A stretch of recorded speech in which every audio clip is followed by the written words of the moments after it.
তো পেঁয়াজি পকোড়া ছাড়া বেসন দিয়ে যে বন্ধুরা এত সুন্দর একটা রেসিপি বানানো যায়, তো আপনারা একবার না দেখলে বিশ্বাসই করতে পারবেন না। নমস্কার বন্ধুরা, রূপার রন্ধনশালায় আপনাদের সকলকে অনেক অনেক স্বাগত জানিয়ে চলে এসেছি প্রতিদিনের মতো আবার একটা নতুন রেসিপি নিয়ে। আর আজকে আমি বেসন আর পেঁয়াজ দিয়ে তো বন্ধুরা দুর্দান্ত সাথে একটা রেসিপি বানাবো। তো না হবে পকোড়া আর না হবে পেঁয়াজি, একেবারে নতুন ধরনের বেসনের এই রেসিপিটা আপনাদের দেখলেই কিন্তু বাড়িতে বানাতে ইচ্ছা করবে। তো আপনারা সঙ্গে থাকুন আর প্রথম থেকে শেষ পর্যন্ত পুরো রেসিপিটা দেখতে থাকুন। আশা করি আজকের রেসিপিটা আপনাদের ভালো লাগবে। আর আজকের রেসিপিটা ভালো লাগলে চ্যানেলটা সাবস্ক্রাইব করে পাশে থাকবে। তো দেখুন, আমি এখানে 1 বাটি বেসন নিয়ে নিয়েছি আর বেসনটা আমি একটা জায়গাতে করে নিয়ে নিচ্ছি।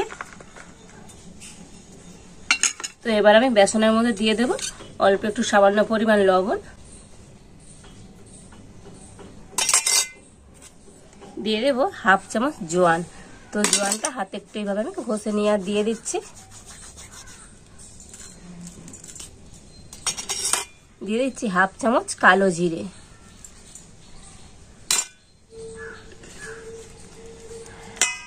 আর এবারে আমি অল্প অল্প করে জল দিয়ে আর বেসনটা মেখে নেব।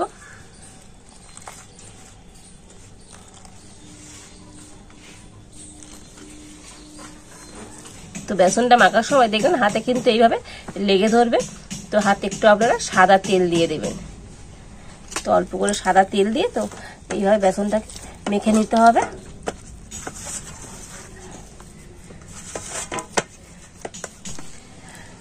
তো এইভাবে হাতে তেল দিয়ে দিয়ে তো একটুখানি মেখে নিলে তো দেখুন হাতে কিন্তু আর লেগে ধরবে না। আর ডোটা কিন্তু এইরকম একটু টাইট টাইট করে কিন্তু মেখে নিতে হবে। তো দেখুন এইরকম ডোটা ঠিক এইরকমই হবে। আর এই ডোটা এখন আমি কিছুক্ষণের জন্য ঢাকা দিয়ে রেখে দিচ্ছি।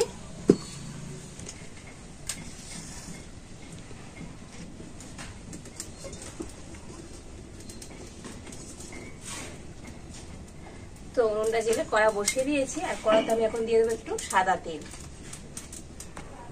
তো 1 চামচের মতো আমি সাদা তেল দিয়ে দিলাম।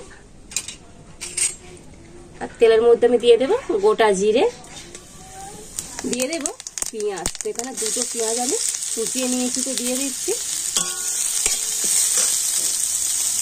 আর দিয়ে দেবো অল্প একটু রসুন। তো রসুন আমি থেতো করে নিয়েছি।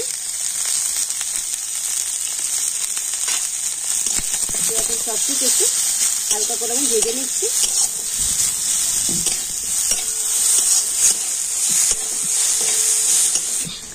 তো দেখুন পেঁয়াজটা কিন্তু আমি একটু হালকা করে ভেজে নিয়েছি। আর এবার আমি দিয়ে দেবো অল্প একটু আদা। তো 1/2 চামচ আদা আমি গ্রেট করে নিয়েছিলাম, দিয়ে দিচ্ছি।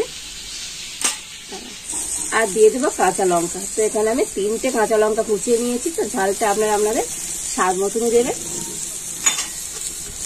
তো আদা কাঁচা লঙ্কা তো আমি একটু হালকা করে ভেজে নিচ্ছি, এতে করে তো আদার যে কাঁচা গন্ধ সেটা আর থাকবে না। তো সমস্ত কিছু আবার একটু ভেজে নেওয়ার পর দিয়ে দেবো 1/2 চামচ হলুদ গুঁড়ো, দিয়ে দিচ্ছি 1/2 চামচ আমচুর পাউডার, 1/2 চামচ দিয়ে দিচ্ছি চাট মশলা, আর দিয়ে দিচ্ছি অল্প একটু গরম মশলা গুঁড়ো। তো সমস্ত মশলাটা পেঁয়াজের সাথে কিন্তু খুব ভালো করে মিশিয়ে নিচ্ছি। তো মশলাগুলো পেঁয়াজের সাথে ভালো করে মিশিয়ে নেবার পর আমি দিয়ে দেবো আলু। তো এখানে আমি একটা ছোট সাইজের আলু আগে থেকে সিদ্ধ করে আর হাতে একটু ভেঙে রেখেছিলাম, তো সেটা দিয়ে দিলাম। তো এখন সবকিছু কিন্তু খুব ভালো করে নাড়াচাড়া করে নেব।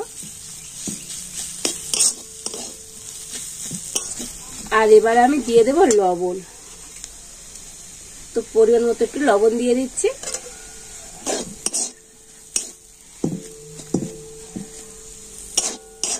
তো এইভাবে নাড়াচাড়া করে আমি পেঁয়াজের পুরটা রেডি করে নিয়েছি। তো তবে সব শেষে আমি দিয়ে দেবো একটু ধনেপাতা কুচানো।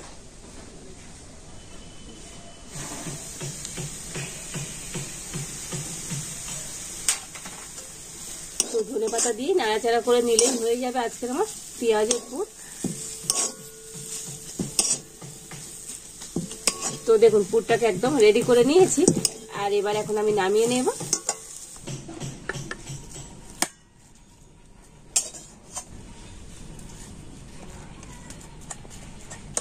আর এই পুরে তো চাট মশলা আমচুর পাউডার দেওয়ার জন্য তো খুব সুন্দর কিন্তু একটা সেন্ট বার হয়েছে। আর এবার আমি বেসনের ডোটা থেকে ঢাকাটা খুলে নেব। আর হাত দিয়ে একটু আমি মেখে নিচ্ছি। আর এবার আমি এটা দিয়ে দুটো লেচি কেটে নেব। তো মানে ডোটাকে আমি এরকম দুভাগে ভাগ করে নিলাম। আর এবার আমি একটা বেলন চাকি নিয়ে নিয়েছি, আর একটা লেচি আমি হাতে গোল করে আর বেলে নেব।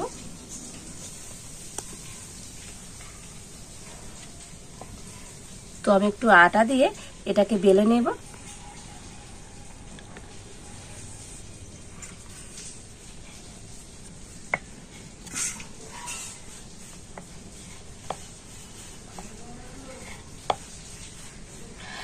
তো দেখুন এই বেসনের ডোটা তো আমি এরকম পাতলা করে আর রুটির মতো বেলে নিয়েছি। তো একটু পাতলা করে এইখান থেকে বেলে নিতে হবে। আর এবার আমি যে পুরটা তৈরি করে রেখেছিলাম, তো সেই পুরটাকে আবার আমি এরকম দুভাগে ভাগ করে নিচ্ছি। আর এটাকে আমি হাত দিয়ে আর লম্বা করে নেব। আর একটা থালার মধ্যে রেখে আমি একটু লম্বা করে নিচ্ছি। তো দেখুন এটা হাত দিয়ে তো এরকম একটু লম্বা করে নিয়েছি। আর এটাকে এখন আমি এই রুটিটার এক সাইডে দিয়ে দেব।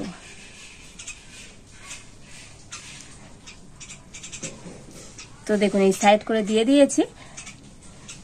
আর এবার আমি এটাকে কিন্তু খুব সুন্দর করে মুড়ে নেব, মানে রোল করে নেব। তো একেবারে টাইট টাইট করে রোলটা কিন্তু করতে হবে।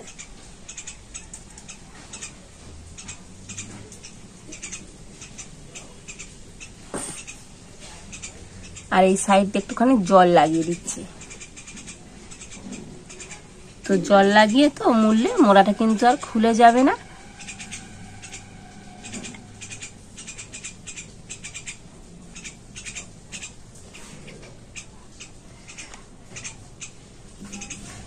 তো দেখুন এইভাবে আমি একটু রোল করে নিয়েছি।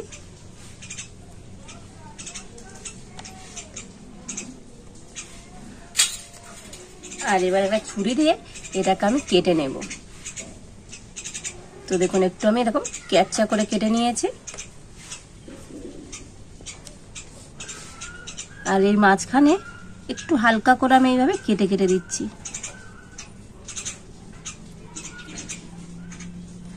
তো তিনটে এইভাবে আমি দিয়েছি। আর আবার আমি এইভাবে কেটে নিচ্ছি।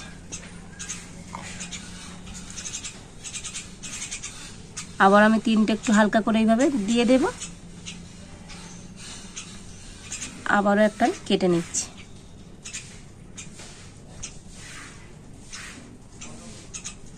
আবারও তিনটে একটু হালকা করে দিয়ে আবারও আমি একটা কেটে নিচ্ছি।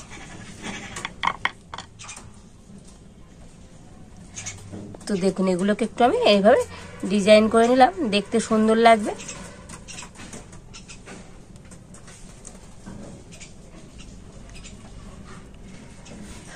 তো দেখুন আমি এইভাবে তৈরি করে নিয়েছি, আর দেখতে কতটা সুন্দর হয়েছে দেখুন।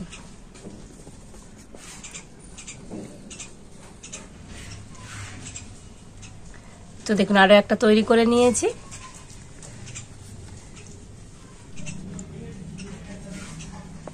তো আরো একটা লেচিকে আমি এইভাবে তৈরি করে নেব।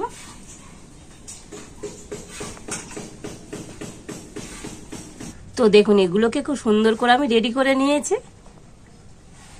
আর এবার আমি কড়াতে দিয়ে দেব সাদা তেল।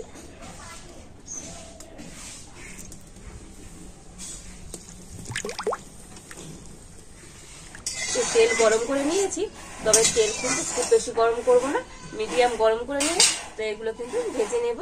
আর তেলটা তো আমার এখন মিডিয়াম গরম হয়ে গিয়েছে।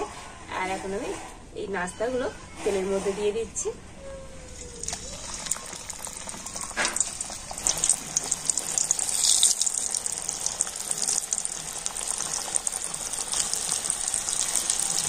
আর এবার আমি নাস্তাগুলো একবার উল্টে দেব।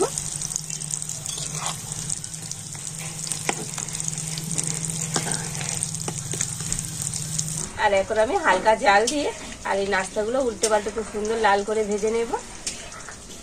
তো দেখুন সমস্ত নাস্তাগুলো তো উল্টে পাল্টে খুব সুন্দর করে আমি লাল লাল করে ভেজে নিয়েছি। আর এখন আমি তুলে নেব।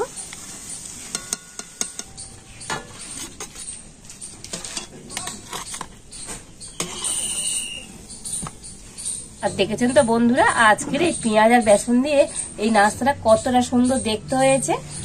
তো দেখুন বন্ধুরা, আজকের এই পেঁয়াজ আর বেসনের নাস্তাটা কতটা সুন্দর হয়েছে। দেখুন হয়েছে একেবারে ক্রিস্পি। আর দেখুন এর ভিতর থেকে তো কতটা সুন্দর হয়েছে। দেখুন বন্ধুরা,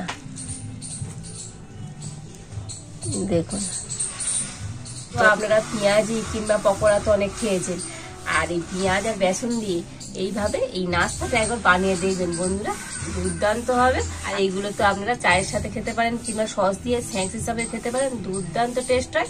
আর বাড়িতে যদি আপনারা এইভাবে নাস্তাটা বানান কেমন হয়েছে তো অবশ্যই একবার কমেন্ট করে জানাবেন। আর আজকের আমার এই রেসিপিটা আপনাদের যদি ভালো লাগে তাহলে লাইক করে দেবেন আর সবার সাথে প্রচুর প্রচুর করে শেয়ার করবেন। তো আজ এই পর্যন্ত, আপনারা ভালো থাকুন, সুস্থ থাকুন, দেখা হচ্ছে নতুন কোনো একটা রেসিপি নিয়ে।